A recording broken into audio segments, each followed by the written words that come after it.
Hello mga amigas. Good morning, good afternoon, good evening sa inyong lahat. Sinapian na naman ako. Maaga akong nagising dahil mag-aaral na ang aking ribunan na walang iba kundi si Alex. Tulog pa. Gisingin ko yung mamaya. Lutuan ko lang siya ng kanyang breakfast at saka baon.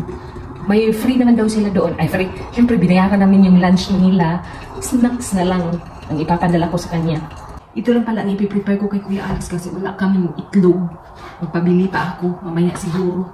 Sana maubos niya ito. Kung hindi niya maubos, ibibigay ko na lang kay Philip mamaya. Ito lang yung breakfast ni Kuya Alex. Mas masarap sana to kung may itlog. Prepare na ang baon ni Kuya. Kuya Alex ko to. And today is your birthday. Happy birthday, Kuya. Kun ko mas roko? Today is your birthday. Potom I will give you the surprise. Tato, ja mam. Czekam raczej na rodzinę. Today is your birthday. I got a surprise for you. I will make you a surprise, Potom, dobre? Hindi po obidi. Ano? Potrzebuję mać prespółżaka.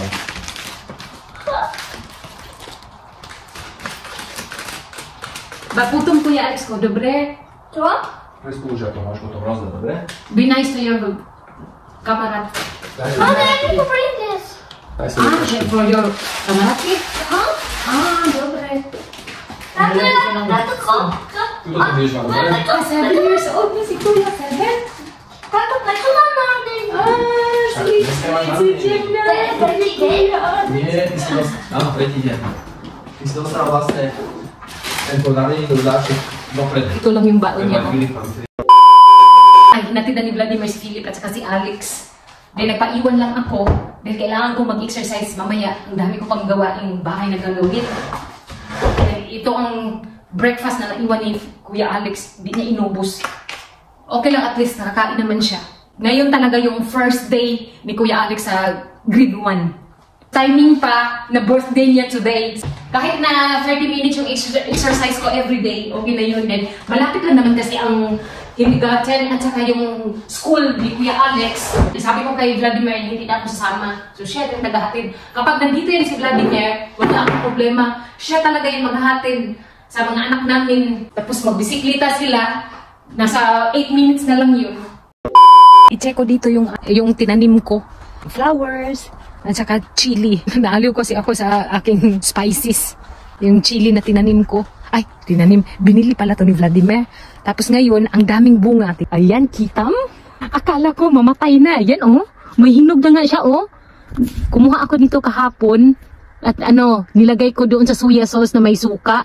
Hay, nako. Inagawan ako ni Alex. Kaya next time, ayaw kong kumain ng soya sauce na may chili. Kasi gusto din niyang kumain. Diba? Ang daming bunga, oh.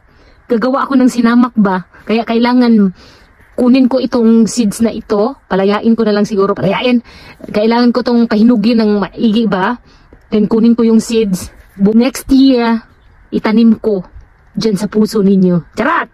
Kailangan ko siyang itanim para dadami yung chili namin. Tuwang-tuwa ako sa flowers na tinanim ko ba o galing kay Dakdak. Maraming salamat Dakdak. Ayan namulaklak na siya, di ba? Malusog. Sana makasurvive yan Nalaya naman itong dahon niya. Uy, itong paminta ko ba, for sure mamatay ito, Siguro ayaw niya itong lupa dito. Ay, nako. Sana makasurvive yan. Heto na pala yung aking kalabo. Dumami na, Tapos naglagay ako dito sa isang pot. Para dadami talaga yung dahon ba. Kumuha na ako dito. Nagpainom na ako kay Philip at saka Alex. Mas maganda to, herbal. Haluan ko lang siya ng lemon. Yan, proud na proud ako sa aking kangkong. Maraming salamat talaga sa iyo, Dakdak. Buti na lang kamo nakita ko yung kangkong niya ba. Ang dami ng dahon, di ba? Saan ka pa? Hindi ko na kailangang bumili nito. Mahal kaya ang kangkong dito sa Slovakia. Pero iwan ko kung may binibenta doon sa Kerala. Parang wala Free na. Kinat ko lang dito sa dulo. Tapos tinanim ko dito. Buhay din. Takot sila sa akin. Sabi nila, kailangan naming mabuhay. Mahirap na. Mahirap daw kasi akong kaaway. Pasok sa banga itong aking dahon ng paminta. Ito kasi buhay na siya. Then, iwan ko lang tong rosemary ko, kung buhay ba to or patay. Basta inugsok ko lang. Sabi ko nga nun, mabuhay ka sa hindi, bahala ka.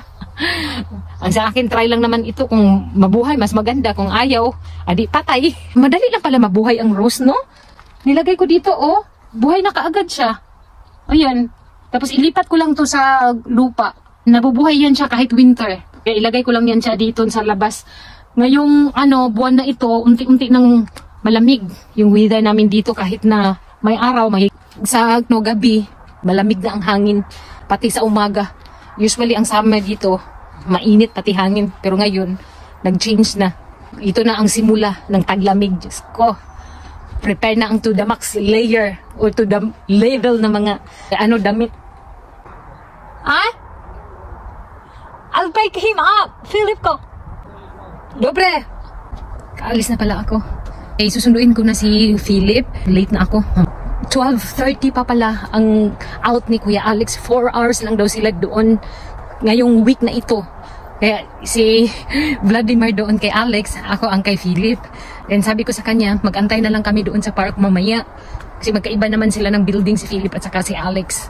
Tapos na yun si Philip ba kumain. Anyway, safe naman sila doon. Hindi sila pwede makalabas hanggat wala yung parents or yung particular na tao na pwedeng sumundo sa kanila. Hindi sila basta-bastang palabasin. Kasi may nakanote yan doon kung sino lang yung allowed. Ako, si Vladimir at saka si Langbianan ang pwedeng magsundo. Ay, Diyos ko Lord, sana ma-extend pa yung summer. Tuwang-tuwa ako kapag summer dito ba. Di bali nang mapagod ako sa sobrang init kaysa manigas ako sa sobrang lamig. Back sa dating gawin na naman. Sundo everyday. Tapos na yung summer vacation. Dito na naman yung ating views.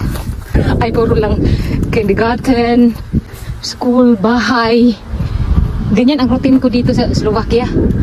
Nandito na ako, nasaan na kaya yung mga tao dito. Tapos na nga silang kumain. Nadapa si Philip ko. Stand up! Ako pala dos walkie. Dobre. Nandito na pala ako sa loob. Kanday. Bless. Yan. Ang pinaka-importante. Makalimutan na ang lahat. Huwag lang ang bless at saka yung prayer, Philip ko. Wow! No, este niye domo. Potom. We need to wait for Kuya Alex. Kuya Alex. Dobre? No, in their home. No, tam. In the other building. Kuya Alex. Kuya Alex ko, nini, not here anymore. Dobre? Mamimiss mo itong kindergarten na ito, Philip. After 2 years, hindi na siya dito. Sa kabilang building na siya. Kasi mag-grade 1 naman, no? Si Kuya Alex, grade 1 na. Oh, kabalo na siya. And then, your shoes. Boli? No. I got my bag. Bag? Dobre. Prosim? Sebastian? Okay na, get your bicycle. Doon kami sa park pag-antay kay Kuya Alex. Oh. Basang-basa yung bag ni Philip, oh. Nabuhusan ng tubig. Ito talaga si Philip, Nandito na pala kami sa park. May 30 minutes kaming mag-antay dito. Nag-lunch pa lang siya. We will wait for Kuya. Do you want to go Doma? Doma, Pat, ideme? Pat, ideme na. Philip ko, it's too hot. Remove your helmet. Kuya Alex ko, este niye. Pat, you feel bored, Philip ko? Chew too much. Bella, in your hands. Can we eat that? Agoy, bowling. Tapos na palang kumain sila Kuya Alex. Ayan, susunduin na namin. Ewan ko kung saan dito. Mag-antay. Dito pa pala. Ang daanan. Philip ko, Podsem! Ito pala yung building room nila Alex ko. We were waiting there, Kuya. I was sleeping. Estudyante.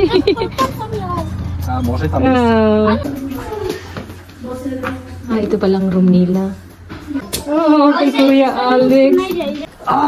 Is it too heavy? Kuya? Estudyante. Uuwi na po kami. Pumali. Ang init. Bumalik lang ako para kunin tong bag. Nakalimutan ko pala to Nakaidlip ako nung nag-antay kami kay Kuya Alex. Sabi ni Vladimir, 12:30. Yun pala, dapat 12:45. sunduin si Kuya Alex dito. Tamang-tama, tapos na silang kumain. Naku, baliktad na yung sinabi niya eh. Ay, thank you Lord. Malapit na ako sa bahay in 2 minutes. Dinala pala ni Vladimir dito ang sasakyan namin, oh. Sa ilang hours na lang, mag-duty na siya. Nagtiis din siyang antayin si Kuya Alex. Ganun siya katindi na ama, super supportive pagdating kay Philip at saka Alex. Kaya minsan nakakalimutan na niya ako eh. Charis lang. Nandito na kami sa bahay. Gagawa kami ng cake. Pero tignan mo tong dalawang to, oh. Tutulungan daw nila ako magawa. Ayan, oh. Hindi pa ako tapos, ha. Oh, ayan. Hala. See? Hindi matapos ang cake namin. Naubos na, kalagsik-lagsik. Wala nang surprise ng Kuya Alex. Kasi nakauwi man siya ng maaga. Si Ahoy tululula. Ahoy, bukas. Ahoy. Today is my birthday. Happy birthday, Kuya! Walay manok! Si Philip at saka si Alex, silipin natin dito kung anong ginawa nila. Sana natulog tong dalawang to. Wala, tulog pala sila. Thank you, Lord. Free na ako makagawa ng design para sa cake ni Kuya Alex. Wala nang disturbo. Slept well, Philip and Kuya Alex. Talagang tulog na tulog, oh. Pati lubot ba naghagop na? May nahanap ako sa YouTube kung paano gawin ang cake. Ito ang nagustuhan ko. Masarap, grabe. Naamis ako sa texture. Ito ang pinakagusto ko sa cake. Kapag homemade, magawa ko talaga yung gusto kong i-control, lalo na yung sugar at saka oil. Panalo. Hindi siya matamis. Tamang-tama lang. Milk ang ginamit ko instead na 1 cup of vegetables oil. Dito sa Slovakia, lalo na ang family ni Vladimir, hindi nila ina-appreciate yung cake na binibili. Dapat homemade. Ito pa ang malupit. Yung cake ko ang inaabangan every time na may party dito. Alam nila na hindi ako sanay mag-bake.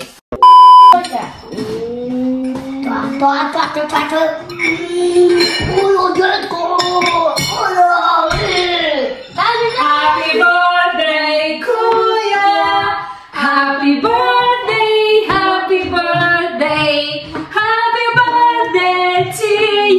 Anyway, ganito lang kami mag-celebrate ng birthday dito sa Slovakia. Wala ang candle, wala. Ganito lang kasimple ang cake ni Kuya Alex. Hindi na to siya humihingi ng birthday party. Alam niyo kung bakit? Ito lang ang gusto niya, cake. Sapat na. Kuya Alex ko, gusto ka kay Mami. Pripatch Kuya, with ni Mami birthday party. We need to be thankful to Daddy, Mommy, and Papa Jesus. Because we don't need a party. Dobre? As long as that you have a good health, puslo ka sa mommy, and daddy, and then uchitel ka, and everyone. Auntie, you know what, Kuya? There's a lot of people out there, they don't have food, no torta, no house, nothing. So, you have to be thankful to Papa Jesus that you got cake. They're simple, but as long as you are good health. Pripatch Kuya, nye mom, candles. No, we don't have candles for you. Dobre? Naintindihan naman niya yung sitwasyon namin. Kaya, napakasimple lang ang birthday niya. Kaya nga sinabi ko sa inyo na dito sa Slovakia, lalo na sa family namin, na hindi talaga kami nagsiselebrate ng birthday. Sapat na itong bake ng cake. Thankful din ako kay Alex at saka kay Philip dahil hindi sila naghahanap ng party. Nakita nyo naman, natuwang-tuwa sila sa cake. Gusto nilang kumain. No. As long as na may cake, masaya na sila. Hindi ko katulad sa atin na pabunggahan talaga. Then, wala kaming budget para lumabas. Ito lang naman ang cake na ginawa ko. Very simple. Nakaubos na sila ng isang slice. Gusto pa daw nila kumain. Ayan. Hindi na kailangan ng party. Kasi everyday naman kami kumakain. Hindi na nga sila kumain ng mga karni Nagsawa na. Ayan. Is it yummy? Yummy? Kuya? Do you like it? Do you like it? Look. Say, happy birthday to Kuya. Happy birthday, Kuya. Happy birthday, Kuya. Kung mas roko Kuya? 7 years old na daw siya. Philip ko. Este nie. Next month. Dobre, Oktober. Ako? Magpapasalamat siya. Magpapasalamat si Kuya Alex dahil nag-bake ako ng cake para sa kanya. So, tuwang-tuwa siya. He is a true Kuya. Be good boy, dobre?